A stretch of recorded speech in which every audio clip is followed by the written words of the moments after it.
জীবনের মান উন্নয়নের জন্য বিএনপি সরকার শক্তিশালী পদক্ষেপ গ্রহণ করবে এবং বর্তমান পরিস্থিতি থেকে বেরিয়ে নারীদের আত্মনির্ভরশীলতা, ক্ষমতা ও উন্নয়নের নতুন দিগন্ত খুলে দেবে। বিএনপির নেতৃত্বে নারীরা সম্মানিত, সুরক্ষিত হয়ে এগিয়ে যাবেন এবং তাদের অধিকার, মর্যাদা ও নিরাপত্তা নিশ্চিত করার জন্য আমরা সমস্ত প্রতিশ্রুতি পূর্ণভাবে বাস্তবায়ন করব। ইনশাআল্লাহ আমরা এক নতুন যুগের সূচনা করব, যেখানে নারীরা নিজেদের পূর্ণাঙ্গ বিকাশ ঘটিয়ে সমাজের অগ্রগতি ও উন্নয়নে গুরুত্বপূর্ণ ভূমিকা রাখবে। সাংবাদিক বন্ধুরা, দেশের উন্নয়ন অগ্রগতি সহ সকল ক্ষেত্রে নারীরা পুরুষের পাশাপাশি অগ্রণী ভূমিকা পালন করছেন। শিক্ষাক্ষেত্রেও নারীরা যে অগ্রগামিতা দেখাচ্ছে তা অত্যন্ত প্রশংসনীয়। বাংলাদেশের প্রতিটি গণতান্ত্রিক আন্দোলনে নারীরা ছিলেন এবং ভবিষ্যতেও থাকবেন অগ্রণী ভূমিকার অধিকারী।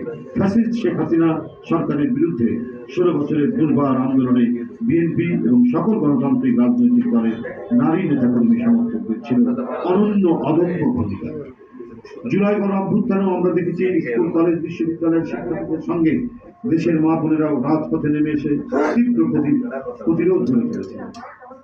মায়েরা তাদের সন্তানদের জন্য পানি ও খাবার নিয়ে রাজপথে নেমেছিলেন, আর মেয়েরা তাদের সাহসী স্লোগানে মুখর করে তুলেছিলেন রক্তস্নাত রাজপথ।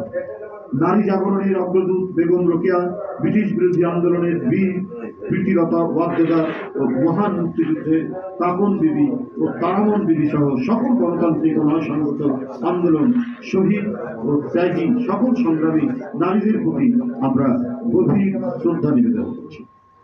প্রতিষ্ঠান অগ্র থেকেই বাংলাদেশ জাতীয়তাবাদী দল বিএনপি নারীর ক্ষমতায়নের জন্য নিরলসভাবে কাজ করে যাচ্ছে।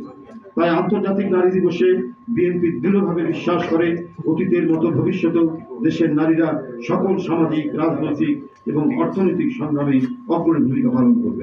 তাদের শক্তি, সাহস এবং অবদান দেশের উন্নয়নে অত্যন্ত গুরুত্বপূর্ণ ভূমিকা পালন করবে, আর নারীদের সেই ক্ষমতায়নের রাজনৈতিক পাথেয় হিসাবে সবসময় পাশে থাকবে বিএনপি ইনশাআল্লাহ।